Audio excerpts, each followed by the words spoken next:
耶穌說，我來不是帶和平，愛與刀劍的張力。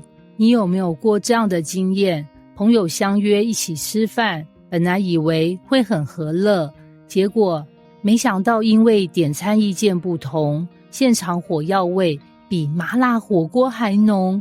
明明大家都是朋友，為什麼一點小事就能把和平變成戰場？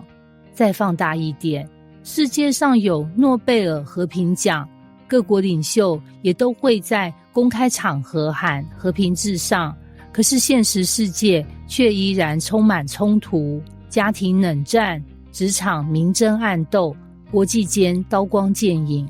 那麼當我們打開聖經，卻看到耶穌在馬太福音10章34節說出這句震撼人心的話：你們不要以為我來是叫地上太平，我來並不是叫地上太平，乃是叫地上動刀兵。咦，等等，耶穌不是和平之君嗎？天使不是在他降生時宣告地上平安嗎？怎麼他自己卻說他帶來的不是和平，而是刀劍？這會不會自打嘴巴，還是他話裡有話？這就是我們今天要解開的難題，愛與刀劍的張力。我們來到一個現代情境，某個家庭3代人一起吃年夜飯，氣氛本來很熱鬧，但聊到宗教信仰這個話題，桌上的年菜瞬間冷掉了。爺爺拍桌子說：我們家祖宗牌位都在這裡，怎麼可以不拜？媽媽嘆氣：孩子說要去受洗，這樣怎麼對得起先人？孩子鼓起勇氣回應：可是我相信耶穌是真神，我不能假裝不信。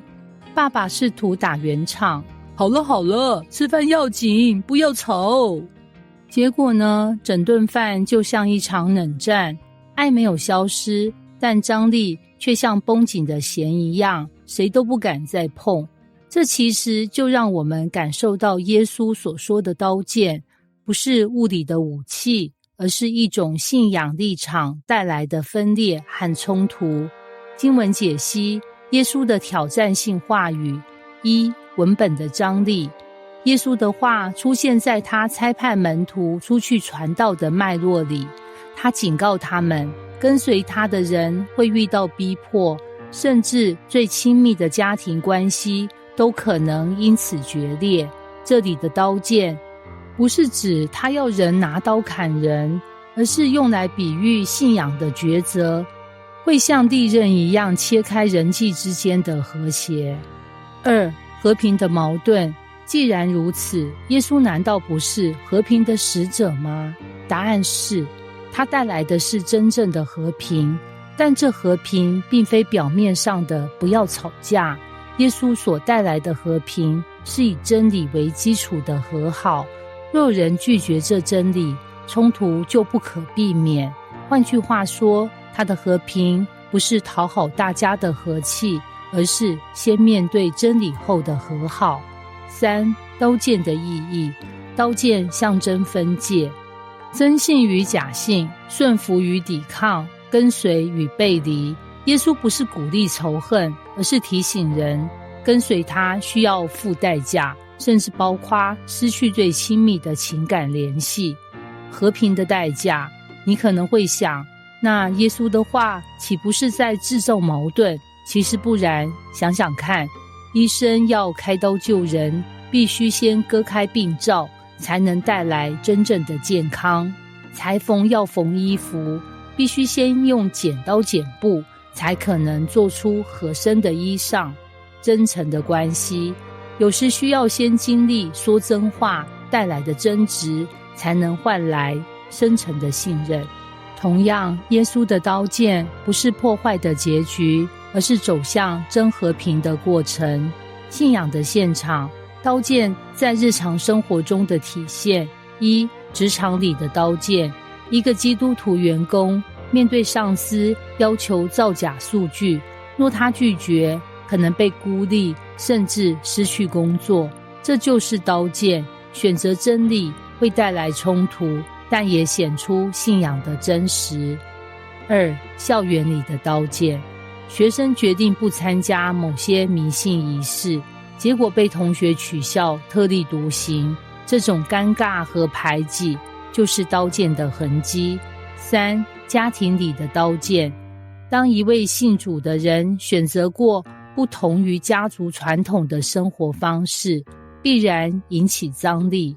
這張力不是因為不愛家人，而是因為對真理的忠誠。神學反思愛與刀劍的雙重性。耶穌帶來的是愛，但這愛不是好好先生式的容忍一切，而是有原則、有底線的愛。這愛拒絕虛假的和平，這愛挑戰一切阻擋真理的勢力，這愛願意承受被誤解與分裂的痛苦，只為讓更多人得着真正的救恩。